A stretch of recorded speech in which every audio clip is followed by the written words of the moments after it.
Greetings, dear ones. I'm Kryon of Magnetic Service. For those listening and not here, we are in the UK at a node called Glastonbury and a pineal choir called the Avalon Choir. Now, for those of you who are here, there will be 8 short messages today. I wish to talk about the creation story once again. I wish to talk about Glastonbury. I wish to talk about the grids here. I wish to talk about a matching null that is here, matched to someplace that is not. I wish to talk about the Pleiadian story. I wish to do all of this before you have a break. And when you come back, I wish to talk about the mother energy. I wish to talk about Yah-E. I'll give him some instructions.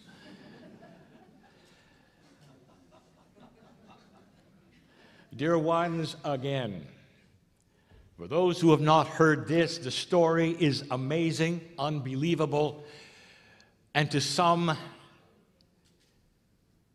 they will say it's impossible. In fact, they will categorize you and anyone else who talks about this in this way. I want to talk about the miracle that took place approximately 200,000 years ago that set the stage for everything you see right here in your chair. You came from the stars. Can I say it any more clearly? But what else would you expect a channeler to say? You came from the stars. And against all odds of all of the other stories from all of the other sacred places you might go, you came from the stars. And it was the Pleiadian who came and actually changed your biological blueprint, that which is your DNA. This Pleiadian, stop calling him an ET, her an ET. They are the superhumans. They are human, just like you. From across the galaxy in the Seven Sisters, they came on purpose to seed this planet with sacredness. If they had not come, dear ones, you would simply be another mammal. You would never seek for that which is the Creator. It would not occur to you. As high as your civilization would go, as high as the technology would go, you'd never seek the Creator. That comes from the seed inside, which looks for those things which you cannot explain, which is created all over the planet, the seeking for God. And that was the Pleiadian role, but in the process, the first 100,000 years, they set the stage. They created the nodes and the nulls, which we will discuss. They created the grids of the planet, which we will discuss.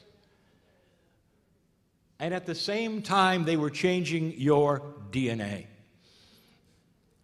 Some will say, well, this is what is responsible for you having 23 pair of chromosomes instead of 24. That's not exactly right. Yes, you have 23 in that which you can observe in the microscope. But dear ones, the Pleiadians would never take away base 12. You have 24. But the 24th is a multidimensional one that is representation of all that which is your Akash and your soul and your higher self and the avenue of prayer. It's the avenue of the pineal. It's all of that which allows you to communicate as you're doing today. That's the 24th one. You're different. You're different from any mammal below you. And science has seen this. You're different in so many other ways, with only one kind of human being instead of a variety and variety and variety. Science does not understand why there's only one kind of human, why you changed 200,000 years ago. But I'm here to tell you, it was from the stars. The prophecies tell the story. The test is of energy. There were 4 civilizations before yours. They were all small, and they didn't make it. They destroyed themselves. They created their own plagues. Some of them were greedy, even though they were so small. You were the 5th. And the prophecy said that if you would make it past the precession of the equinoxes, you would see the beginning of something special. Light. You'd be shown things that you'd never been shown before. All things would begin to change past 2012. And you sang about it December 21st, 2012, and opened the gates and sent the signal. Have you told anybody what you're doing today? Perhaps you've told your relatives or your friends, well, I'm on my way to the UK for a choir performance. And they said, you're kidding, I didn't know you could sing. And you say, well, it's a little different. There's a lot of us there, and we all sound great together. And we have 2 days of intense rehearsals and a little dancing. And then a grand performance day. And your friends would say, that's exciting. I would love to tell my friends in the UK, and can they buy a ticket? Can they get into this show? And you say, well, there's no real tickets because there's no audience. And you would say, well, you see, we sing for ourselves. Let me get this straight. You rehearse for 2 days, you have a performance day, you dress up and you sing for yourself. And you say, well, not exactly. We also sing for the Pleiadians and the Seven Sisters.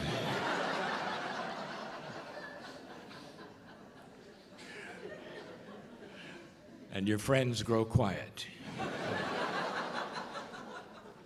And they slowly walk away. I'm going to finish this short message.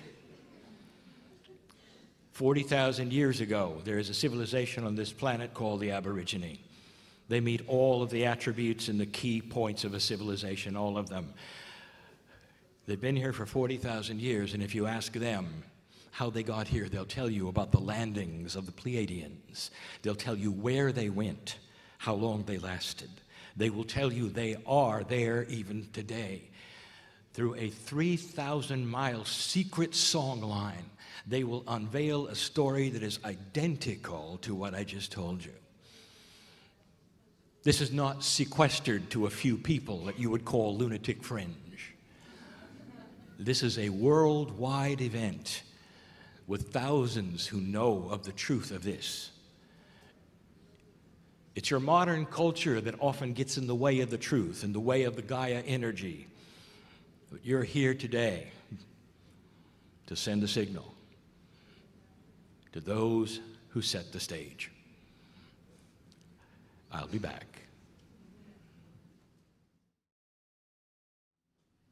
Dear ones, we continue.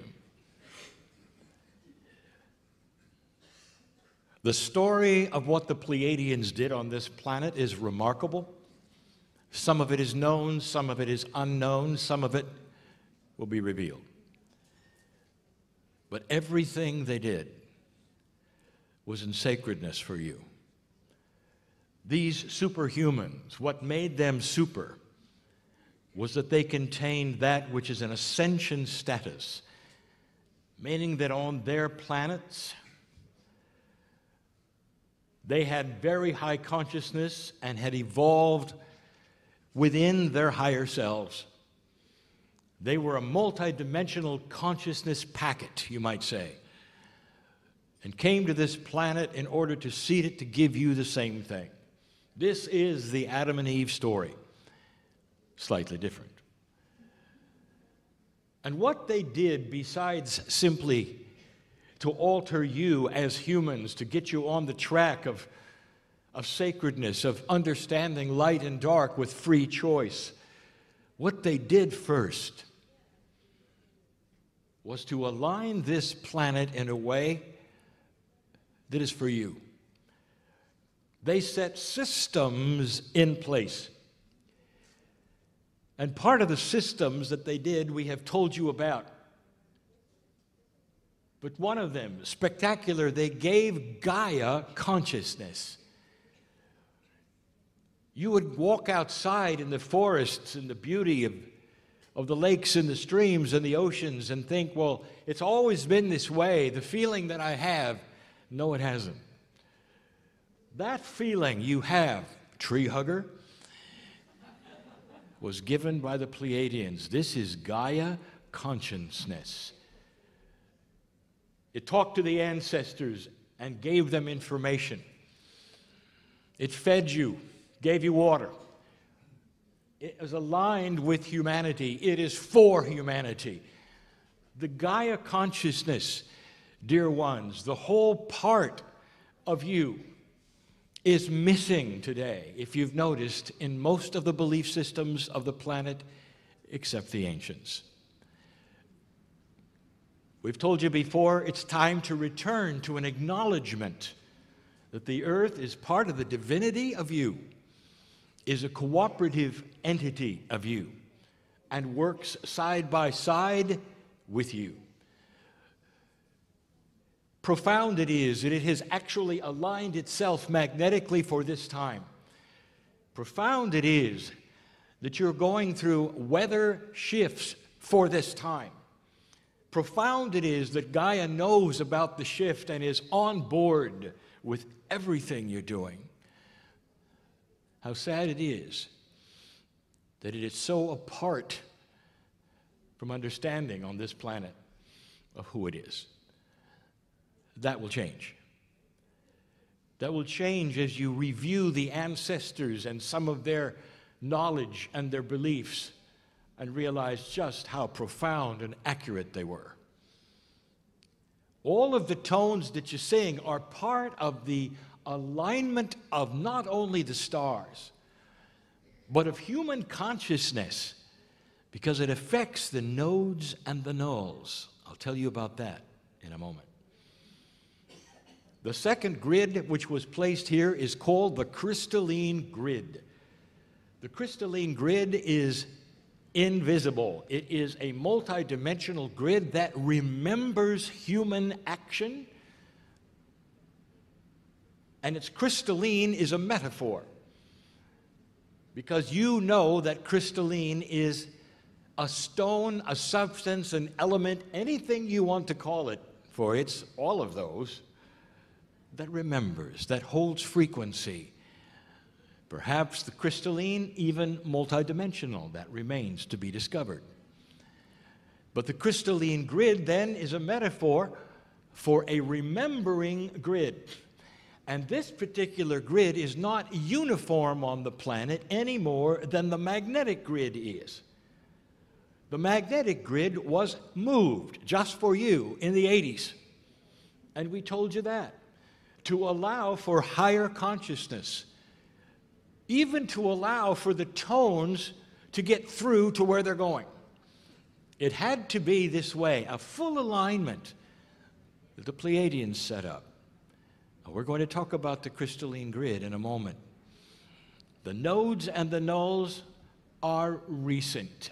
They're only 7 years old in your knowledge. They're 200,000 years old in actuality. They were placed here in case you made it. And you did.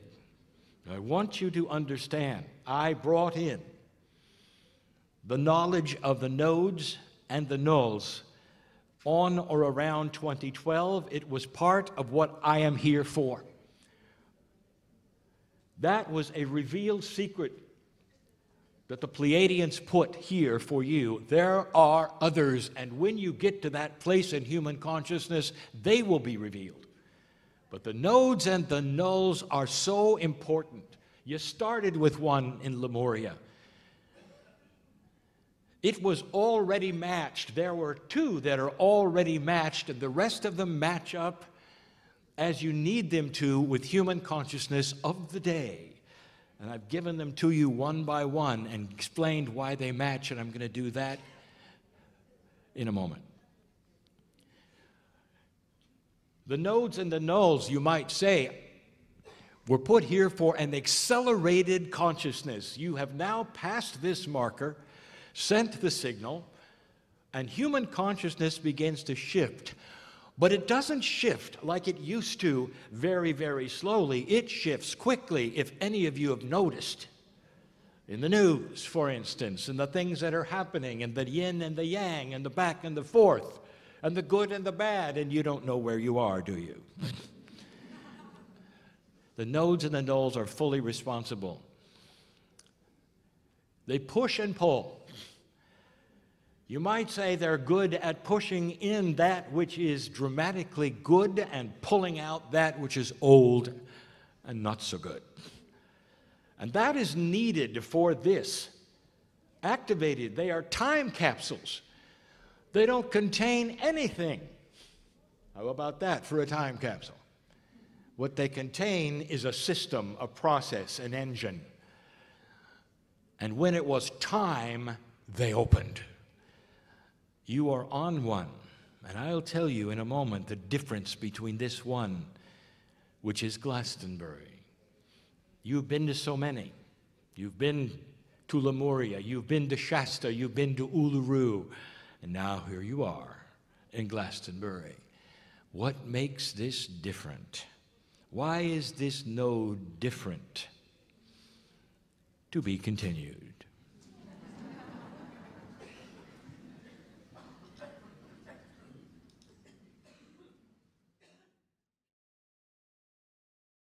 Dear ones, this is the third short message. And we continue with the story of the grids. Every single grid that was placed upon this planet is dynamic. And what I mean by that is that none of them are static. They're not the same from one place to the other. And the classic one is magnetics. Magnetics is constantly dynamic. Even on a static magnet, you might hold in your hand, you would say, well, it doesn't change. The polarity is the polarity. Nothing moves. Imagine if you were a microscopic animal on that magnet, crawling around on it. Would you feel different if you were on the positive node as opposed to the negative? And the answer is yes. Magnetics interfaces with consciousness and biology. It's different in different places of the planet. Scientists know this simply by measuring the strengths. And that is not all. Because the magnetic grid interfaces with other grids created by the Pleiadians, you get anomalies. The crystalline grid is not static either. First of all, I told you that it responds to and remembers human action. The teaching goes like this. Have you ever been into an ancient battlefield? And the sensitive ones here have felt something. The question is, where did the something come from? And you would say, well, it's the energy of what happened here. And then we say, what is the mechanics of you feeling the energy of the graveyard or of the battlefield or of any other place where things happened that were dramatic with humans? And the answer is the crystalline grid. It sits there and remembers things and then produces them, playing them back, if you wish to say, to a sensitive. And this grid, this crystalline grid, is not static either. There are times and places where it is more powerful and less powerful. Now, you heard that right. There are times and places. Would you be shocked to know that even the crystalline grid is variable according to the seasons and the alignments of the planets? All these grids move around energetically and interface at different times and places. Now add the Gaia grid that we spoke of, the actual energy of the earth. There are places where it's stronger, dear ones, where you will feel a far greater impact of the love of Gaia than in other places. Most of you haven't been to the North Pole. It's not very good there. The magnetics, not very good there. The crystalline grid, there's nothing to remember there. That's an example. It's not the same wherever you go. A while back, I told you of something near here that now is understood by those who wish to believe in these things. I told you that there was an anomaly that is close to and exists in parts of what you now call Ireland. And the anomalies are much like the same ones that occur in the Bermuda Triangle. That there is an overlap that voids out certain grids. One of them that is completely voided out was the crystalline. The Gaia grid is also missing to some degree. And the result is that in this anomalous place, it's free to let you see and feel things that other places would never allow you to see or feel.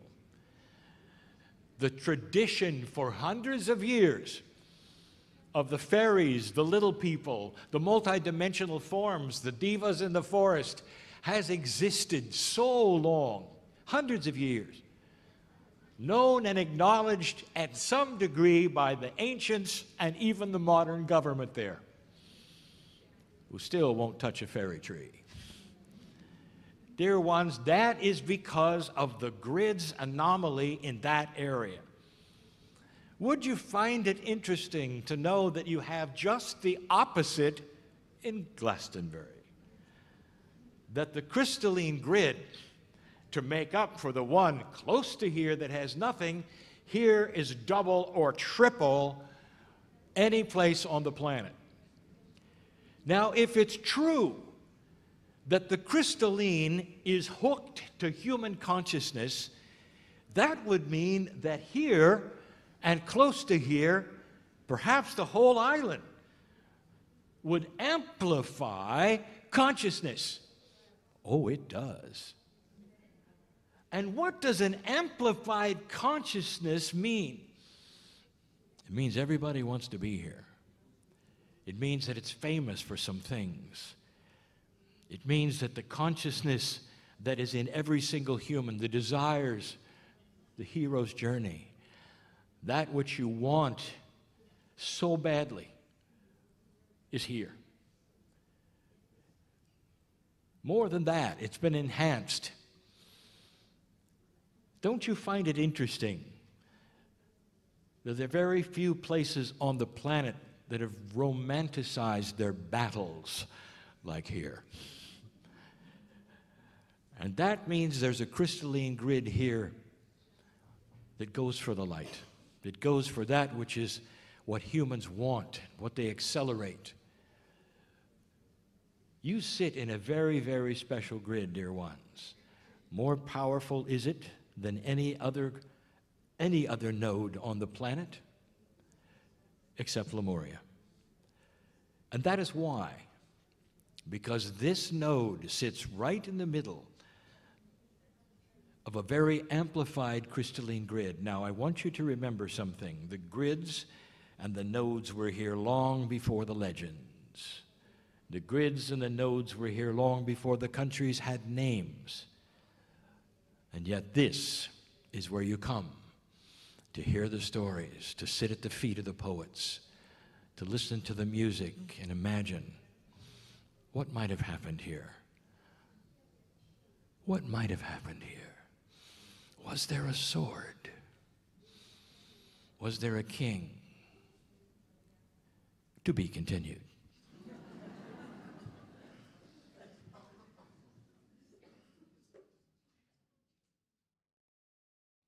And this is the fourth message. The 4 in Tibetan numerology is a Gaia number. Let this not be lost on any of you with the subject at hand. It truly is all about Gaia, all about the grids that interface with Gaia. How shall I begin this? Let's begin again with the superhuman, the Pleiadian. If there had to be a prime directive installed into DNA, if such a thing were possible, it wouldn't be that you have free choice. This is not the prime directive. Free choice is an ability. What would be the original seed thought? What would be at the center of the teaching wheel that the Pleiadians would want all humans to remember for the total duration of humanity on this planet? What would it be? I'll tell you that you are born magnificent. It's you're connected to the creative source. That is the prime directive. And through the ages, dear ones, no matter what humanity has done, no matter where consciousness goes by itself with free choice, the prime directive is still there. You're magnificent. You can do anything. You can connect with that which is the source of creation and build a planet that is of light, if you want to. Now, what has that got to do with Glastonbury? Everything. Because in this place, what is the strongest is that grid that amplifies the prime directive, the hero's journey. We have said this so many times. This hero is the prime directive. You know who you are. Every woman, every man has the fantasies of being the hero, of having the respect, of conquering the foe, of standing tall.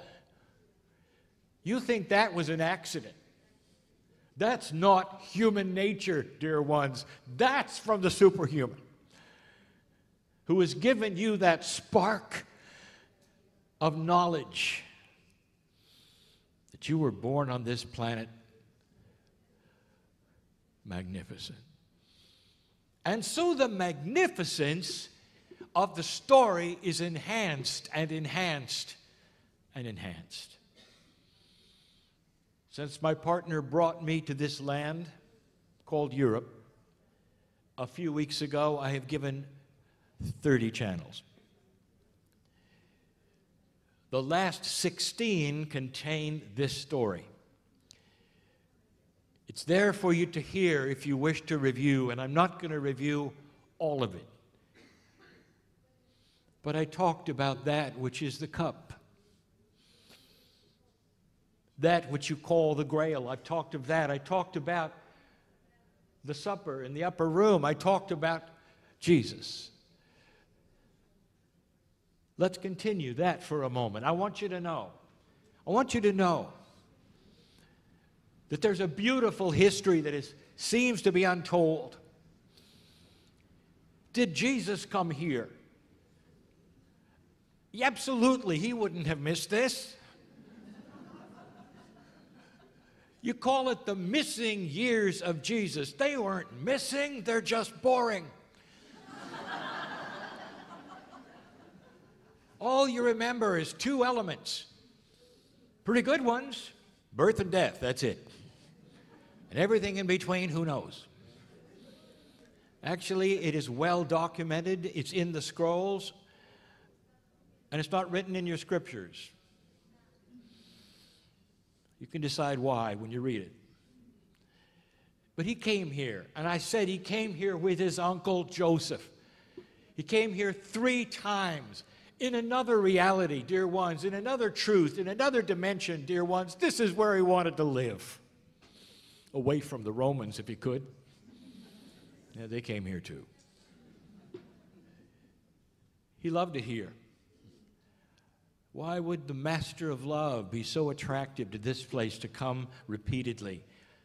Under the guise of wanting to trade and be in the business of trade with his uncle Joseph, the substance being tin importation to Palestine. He felt a love here. He felt the hero's journey here. Long before he realized what his own journey might be, long before any supper in the upper room, he was here. It lends to the mystique of all that is in the legends that circulate here. Let's begin. Poetry was the way of communication of adventures in older times. Unlike the novels you have today, poetry is what contained the greatest adventures of mankind. And the one in this civilization that you remember the most would have come from Homer. And if you start to analyze the story of Jason, you see the elements of the hero's journey. One human being, man or woman, must conquer supernatural foes in order to save that which is their reality. And on the journey, they collect that which is their friends, their associates, those of like mind, those who want to be with them for the same reasons. And on their journey, they encounter things that will test their duality and their strength. And they always have a wizard. Everyone. Now, the wizard always represents the magic of magnificence. Every single human in every single magic story that's ever been told on this planet that has lasted and lasted and lasted as a wizard. You start to update that. And you think about the story or stories or multiples of the legend of Arthur. And of course, in this legend, he has the same thing. He must conquer supernatural foes, test his duality, bring along those of like mind, call them what you want. And he had a really good wizard. Leaping forward closer to your age, you have the Lord of the Rings. And in this story, which wasn't always a trilogy, in this story, you have Frodo out to conquer supernatural forces with his friends who are only this high. There was a sword and a wizard. What happened to Luke Skywalker? His wizard was about this high.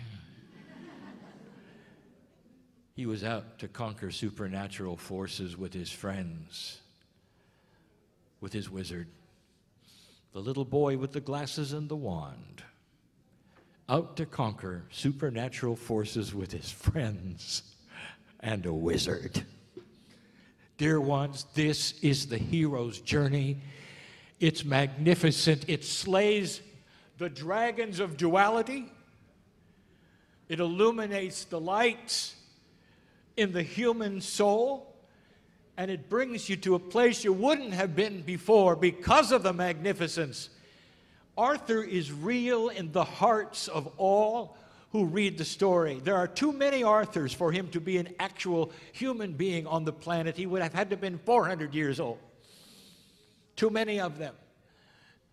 And yet he was real.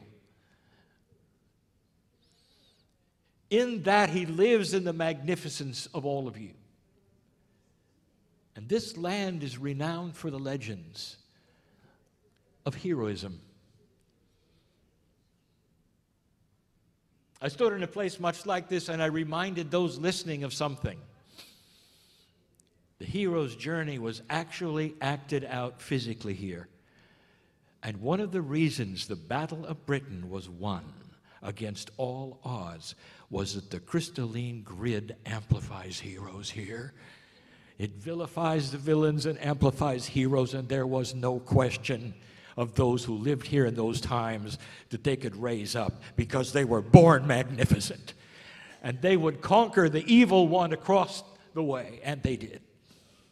And they did. In this land. And that's not a legend. Do you see where I'm going with this? Dear ones, I wish to match up a null. And I want you to do some homework when I do. It's in Greenland. And the node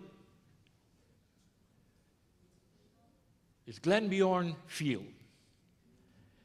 Now, Greenland was not always Greenland. Greenland was not Greenland when the nodes and the knolls were put there. It was simply land.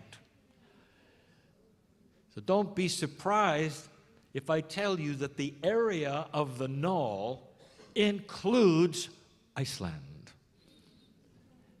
If you take a look and go to Greenland, I will tell you, if you've ever been there, some of you have been there, isn't it interesting?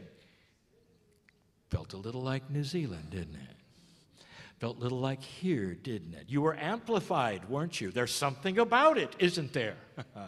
The crystalline grid is almost identical. Are there legends there? Oh, yes, there are. There was a Welsh poet, and in this poetry, he talked about a man with a sword, Arthur. In his own area called Stirlingshire, there's a place called Camelon. If you go to Greenland, you'll find this. For the Welshmen, his writings also went there. They were prolific poets. They understood. They had their legends. Dear ones, go find them. You'll find that they're very similar to this. That's the pair that gets matched up today. And we'll get off the stage now, but not before my partner tells his joke. He must tell his joke. In the last tone set, the people who live here from Wales were very happy.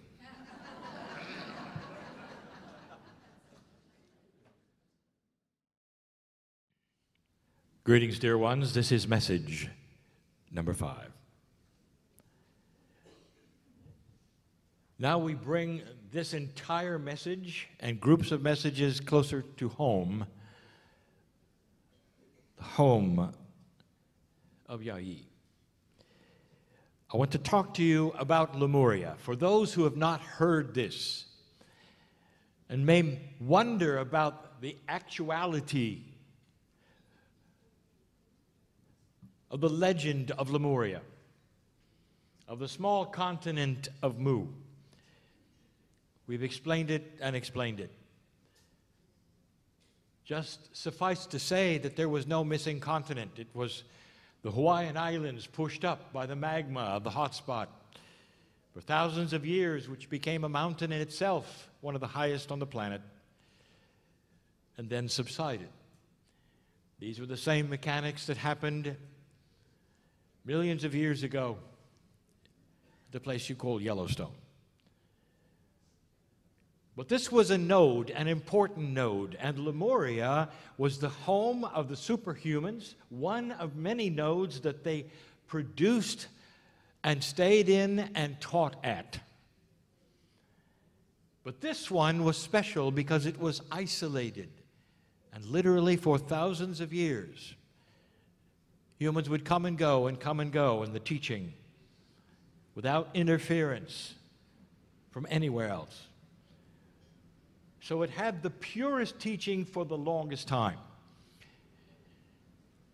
And eventually, as you know, and even as you celebrate today, the corporealness of the superhuman women would be transformed into what we call a consciousness package. More on that in a moment. What we have told you about Yah-E is this, is that he was a Lemurian priest. He was the son of a Pleiadian mother. His father was human. And that, dear ones, is the scenario for all. Part of the seeding process was that the mother carried the change. And that over a period of time, the DNA would then morph and become what you have today. It took thousands of years before Lemuria became Lemuria. But when it began, and as it developed, there were a few human beings who were selected to remain longer. For they were tasked to do specific kinds of things which would then reside in their Akash, so that when they reincarnated over and over and over into a time of the precession of the equinoxes, 2012, that they would then awaken with that knowledge in case it was needed. You did awaken. It is needed. And this explains the tones. I said to so many of you that Yah-E has shockingly accurate memory of the tones. Well, there's a little more to that, which I'm going to reveal. You have heard perhaps about the temple of rejuvenation. That's accurate. It's called the temple of rejuvenation. Even in the Lemurian languages and those that followed, it was interpreted as the temple of rejuvenation. Now, Yah-E did high science there. Let me talk about the temple, but first let me talk about his family. Yah-E had a sister. The sister was from the same Pleiadian mother. The sister is Meliha. Todd had a half-brother, not from the same Pleiadian mother, but from the same father. And that was the extent of his closest family. Both Todd and his sister lived on Lemuria for a long time, many of the lifetimes of regular humans they lived. He, his sister, and his half-brother regularly visited the temple and were rejuvenated so they could last a long time. Now, there is purpose in all of this, and it's part of the Pleiadian plan, and it all circles around today. For his family, physically, is here in the room. Meliha is Dr. Amber Wolf. His half-brother stands before you at the microphone. All in case there was a time when you went past the precession and decided not to war, to have a higher consciousness, so that these three put together on purpose would carry their tasks as you see them now. Meliha was tasked as a shaman, and the shaman would be that which was the women of the land. Women were the shamans. They were the shamans because they were the teachers of divinity, of the teaching wheel, because they had the compassion, they had the equipment, which is to raise the intuition, the children, all of these things. It only makes sense that the women would be the ones then to teach the divinity. We said in the sisterhood meeting, there was no competition. The men did not want to be what the women were. They were so appreciative of the roles they all played, which helped in life. They didn't covet the other one's responsibilities any more than the men wanted a chance at childbirth. And we've said that many times. It is not what it is today in a society that competes and wants all to be the same and all equal. Back then, it was balanced and correct. And the women were the shamans. And so she was tasked with remembering the shamanic teaching. Todd, he was being groomed for something else. Two elements you should know. The first is this. By living longer, by operating the temple of rejuvenation, inside him was being placed over and over the knowledge of DNA. How it worked. What happened with the rejuvenation.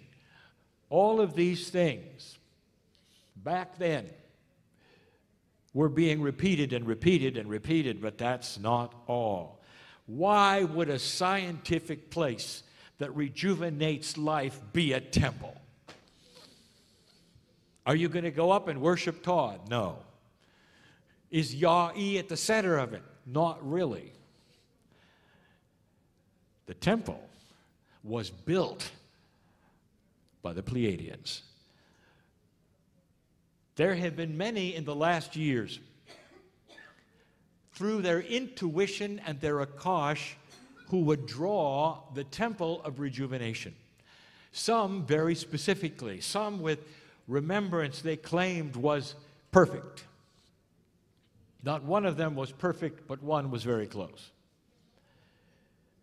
And when you see it, even the first ones, you see that there is no way that they could ever have built such a thing in Lemuria with a starting civilization on the islands.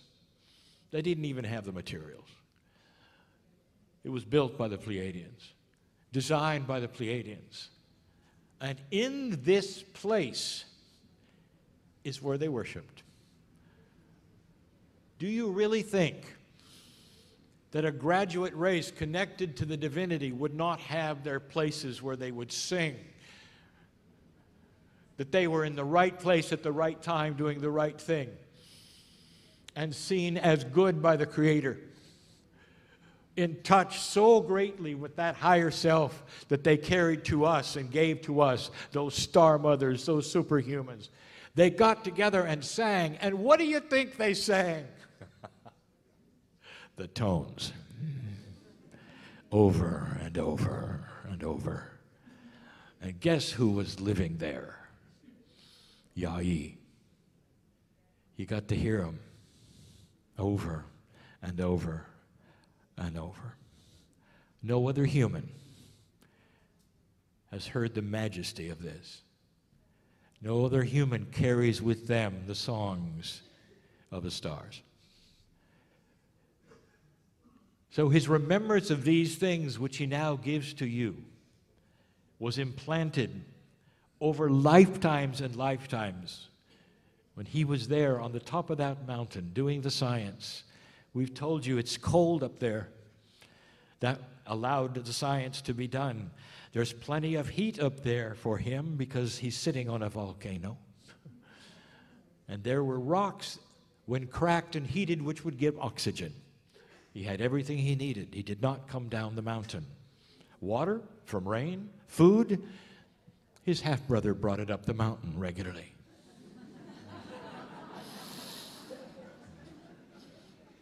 I stand here today telling you that his half-brother still wonders why he had to deliver food all the time to his half-brother. He doesn't like to be cold. That's the story I wanted you to hear, and that is why Yah-weh knows what he knows and remembers what he remembers. A temple built by the star people, the mothers, beautiful in its architecture, reflecting what they were used to worshiping. It was a temple that also did rejuvenation. That fills in some of the pieces as you get closer to a greater truth of what you're really doing. There's more. Because in the next section, we'll talk about his mother.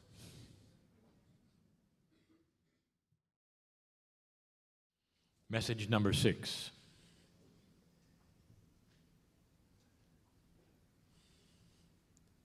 In Tibetan numerology, the 6th is perfection and harmony. We speak about the Pleiadians and what they did on earth in general. We've never really talked about what they did day by day or how they felt about being here. I want you to remember this superhuman is super because they are connected with a central source. They are so connected, dear ones, that in history, some of them were mistaken as angels. It's actually amusing to see in some of your scriptures what the angels said, knowing very well they were the star mothers. That is how ascended they were. Can you imagine, for a moment, leaving their homes, knowing that they would come to this planet and exist here and never go back?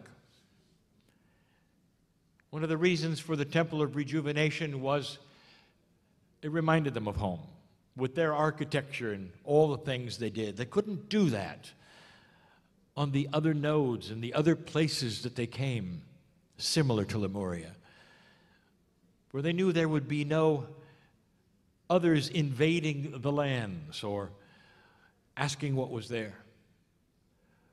And they put it on the mountaintop so high that regular humans would not visit, so they could be alone.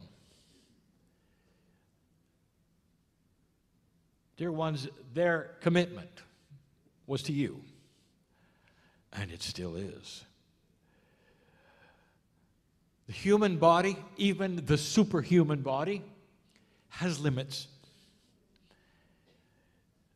And you might think that a Pleiadian, with all that they are interdimensionally, could sustain biology literally forever, and they can't.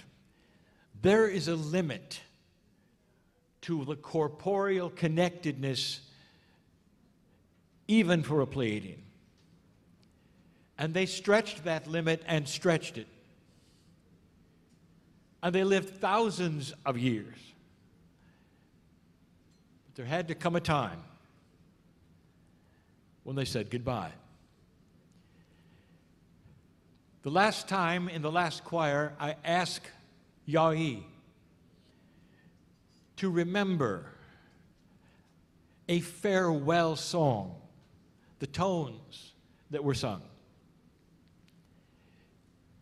Now, Yah-weh, you went and changed that to another kind of a song. Like you had free choice. But intuitively, you changed it correctly. And that's what I want to talk about. The tones that were sung over and over, the first set of 24, 12 sets, were a lot easier for you, and the ones that followed were a little more difficult because you didn't hear them that often. And then the ones who followed that, you had to get help from the ancestors and others. Still, that in your kosh you pulled out, but this one, it was only sung one time. One time. It's the same one that she sang to your sister. It's not a song of goodbye and farewell, and yet it is. Because there's nothing like having a mother for generations and generations of love. In human form, to touch and hold and feel and hear, sing. It's a song you're going to hear later of transformation, of ascension, where she went from a human body, very human, to encapsulated consciousness. This marked the end of Lemuria, where the teachers were not able to teach corporeally any longer, and they had to move to the other nodes. People have asked, why is it that they didn't stay in this, the original place of teaching? And the answer is some of them did, but dear ones, it sunk to a fraction of what it is. It didn't have the majesty and the energy that it did when it was Lemuria.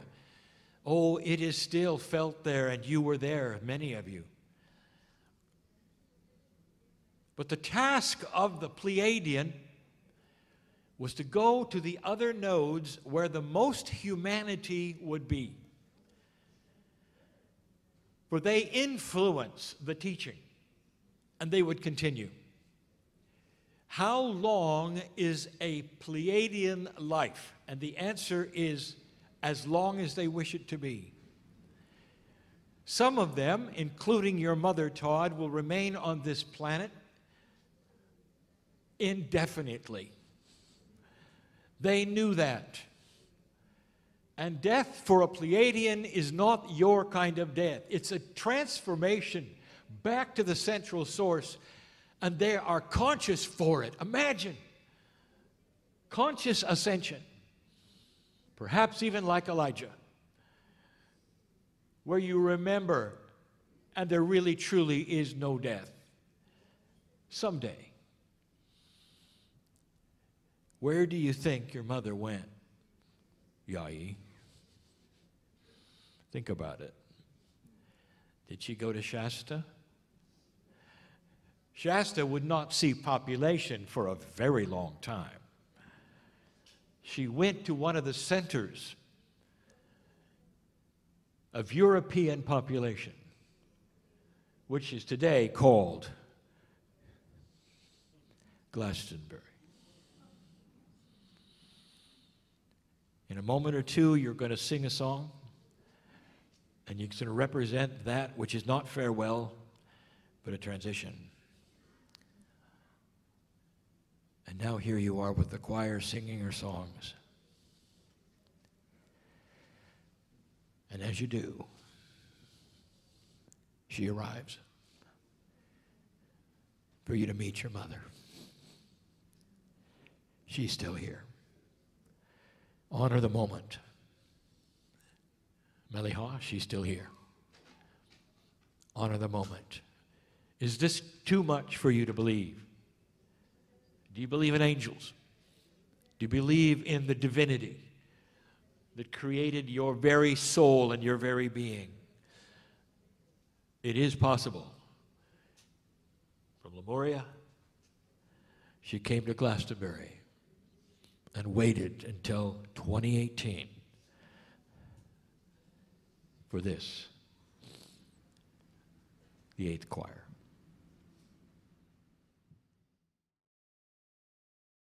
And this is number 7.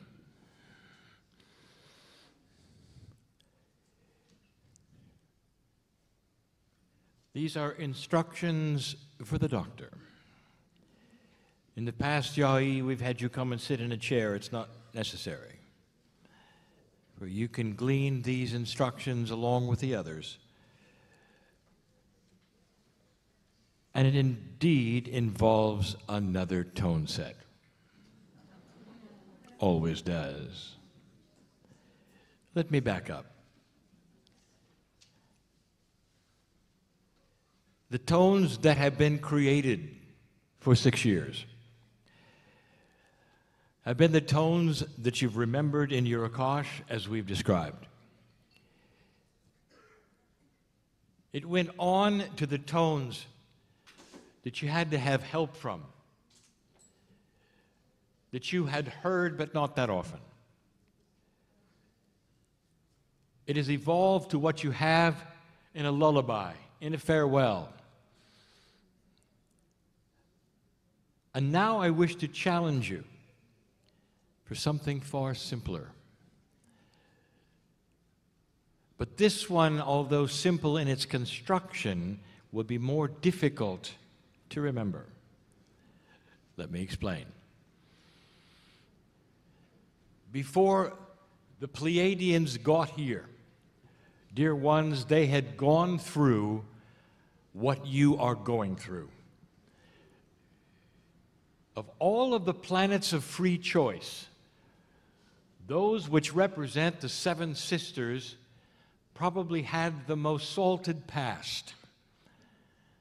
We told you in another channeling they had even gone through genocide. The darkest of the dark. Whatever you think has happened on this planet that is as ugly as you can imagine, they saw it even greater. And yet they pulled themselves through a civilization and made a decision, like you have.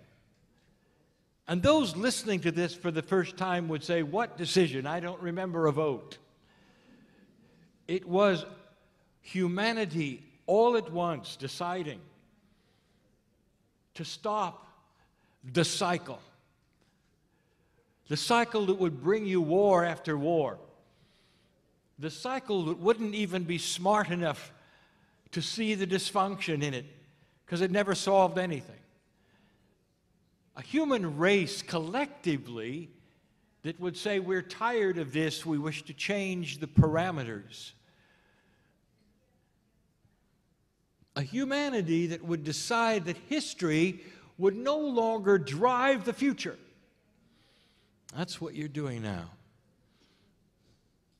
Indeed, you survived past that which was predicted you would not. Indeed, you went past that year 2000, which loosely was described as the Armageddon years. The time when war would finally take its toll and humanity would cease to exist as you know it today.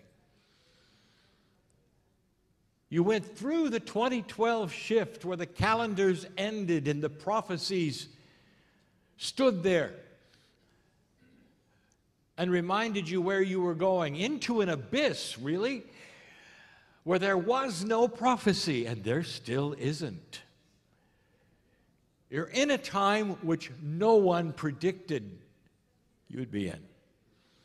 And you celebrated it esoterically with the tones. And those of you who believed that the Pleiadians were here got heard. It sailed through this galaxy, and many knew that this planet of free choice had made it just like the Pleiadians. They went through this, and then they started growing. I have told you, dear ones, there'll come a time when you can look back at these years and actually change your calendar yet again and start it over. And you will call the years before 2012 the barbaric era. This will be the age of compassion. And slowly, very slowly, you'll see humanity start to get together and agree that history and what happened in the past should not drive the future. Israelis and Palestinians will make that choice together with new leadership someday. When they'll literally have to swallow hard and they'll say, we know our history, we know who did what to whom, and we don't care. What we want is the future. We don't want to remember the past and blame and blame. We don't want the retribution that comes with what happened then. We want the future to be what we design it from now on. And that is what you're going to do. And that's what the Pleiadians did. That's what they did. Century after century passed, consciousness raised. They started to become multidimensional. The ones that seated them, greeted them finally. We've talked about that. And they sang songs about it. They sang victory songs about it. On their planet, they had celebrations in that which was their annual, and they would get together and sing the song of victory. A simple one. A song of victory that they all knew, and it was victory over the duality of a barbaric era that they had gone through and passed. And they realized that all the souls that were part of the old were now also reincarnated in part of the new. They understand now and then and even before the system of God. Ya'i, your challenge is this. I want you to remember something you never heard. However, I told you your mother is here. Her Akash still remembers it. Every single Pleiadian knows this song backwards and forwards. Mom never left, and she will continue to share her Akash with you.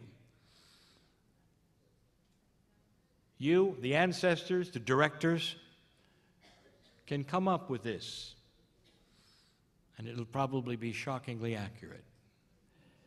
Let me tell you about this song of victory. For I'm going to do now something that I have never done before. I'm going to give you the attributes of the tones. For you are emulating something that is so profoundly Pleiadian, and they know the song. Like the others, there will be one tone sang against another. It's one pair, just one pair. Here is the challenge. Make it simple, like 17 and 24, so that there would be those who could sing it without ever being in the choir because they heard it once or twice. As simple as the ayo, as remembrance, as a ha-ha. Here are the attributes and the meanings. This is a song where duality meets oneness. It is the celebration of the conquering of duality into the oneness. The duality into the oneness. The duality into the oneness. It's a victory song over darkness, where duality starts not to exist anymore, but with free choice, it becomes one with everything. The attributes of the tones are these. Two tones, simple, sung against one another, but in three places within the series of singing, you come to a true unison. Let me define unison. Unison is the same exact note in music, sung by both sides, also with the same identical sounds, both sides. It happens 3 times within the series, representing the duality coming to unity, the duality coming to unity, the duality coming to unity. And the last time that it comes to unity will be the end.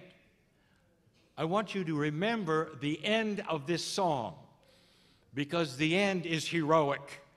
It doesn't end softly, doctor. It ends with a shout of victory. In unison, same lyrics, same notes. The Pleiadians know it well. It is really there, stuck in your mom's Akash. She's here, celebrating who you have become, who your sister has become. She's here. for the next section so that she can be part of even that transition song that she sang to you one time. Imagine she is now part of something so long ago that you are celebrating about her.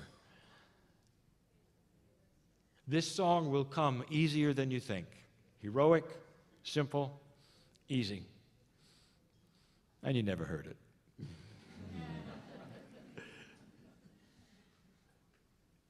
I'll be back. Dear ones, this is message 8. I'd like you all to close your eyes. I want you to envision something with me. I want you to vision nighttime in a giant stadium. And there's a hush in the crowd. The stadium is immense, huge. You cannot clearly see the participants, but the stadium is crowded. They seem to be in the dark, but you can see points of light in each of them, like they all held a match. Something very common in some of the concerts you have. Their matches are lit, points of light. Instead of thousands, there's tens of thousands. And in the middle of this stadium, in the very, very center, there is a spotlight that is as bright as it could be. And on the ground where the spotlight is illuminating, there's a rock with a sword in it.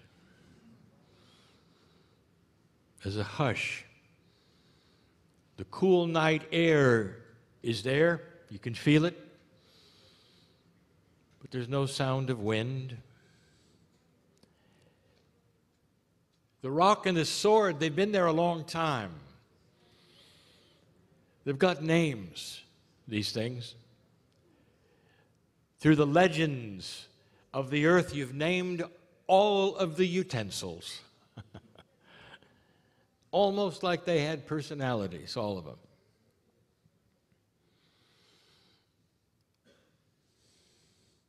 The rock has a name, and the name is darkness of the past. The sword has many names. For through the history of the planet and the culture upon culture, they have all given the names to the sword. In this place called Glastonbury, the sword is well known. It is Excalibur, with a personality of its own and a master of its own. Cannot be destroyed, but it's stuck in the rock. As the legend has it, the only one who can pull it out of the rock is the one who is destined to, with the energy and a little magic. And in that individual comes, walking to the middle slowly. The spotlight moves for a moment as the individual walks with purpose toward the rock. Those watching know the story that so many have tried and failed. The name of the individual in this particular scenario, not man, not woman, is the human being. A sub-name would be humanity, if you wish. This civilization, number 5, if you wish. And the human steps up to the platform and looks at the sword. And the human smiles. There's not a drop of sweat. For the human knows that the sword is going to come free. Because you know, the human has figured it out. The human has some magic. The human actually has a wizard. The human has figured it out. The wizard is called 23 pairs of chromosomes. The superhuman wizard is the human being today with the DNA of the Pleiadian. The wizard is the Pleiadian inside you. You have their biology. There are those on this planet would accuse you and your belief system. You're all ETs, they say. You're all from somewhere else, they say. All of humanity are ETs, dear ones. Every single one of you with 23 visible chromosomes. You're all from the stars, but so many of you don't know it. And with the acknowledgement of the wizard is the acknowledgement of the creation of the wizard. You have the higher self. Call it whatever you want to. That's the magic. God inside. That which the Pleiadian gave to you, the human being grasped the sword and pulls it out of the stone. You would expect an uproar from the ones that are watching, but there's not a sound. You see, dear ones, there's no sound in space. They are the constellations, the galaxies, the stars, the planets. And when you pulled that sword out in 2012, all of them knew it. All of them did. And then you sang a song as you held the sword up high. And some of the songs were, oh, yo, and some were not. That's why you're here. This is the hero's journey completed, dear ones. And it's not the end of humanity. It's not the end of the story. It's the completion of the first part. The battle over the darkness is one that you have now begun in earnest with light you didn't have before, with a wizard you didn't realize you had before. And with your comrades, you will prevail. Just like the ones before you did, in other planets, in other times. You may say, well, that's a bit over-dramatic, Kryon. Really? Take a look at the legends here and examine them. Take a look at these heroes' journeys and examine them. There's all the romance, there's all the victory, the profundity, the elegance that is yours. The name of the sword, known by so many differently, peace on earth. The city on the hill, the New Jerusalem. The sword has many names, and they're all beautiful, and they all represent what you're doing right now. The sword starts to glisten and shine in the light as the human takes it and walks out of the stadium, ready to battle the darkness and win. This is the end of this choir, but it's not the end of the journey. Every single one of you is that human being who pulled the sword out. I want you to hold this in your mind, in your memory, in your visualization of who you are and who the wizard is and where you came from. And so it is.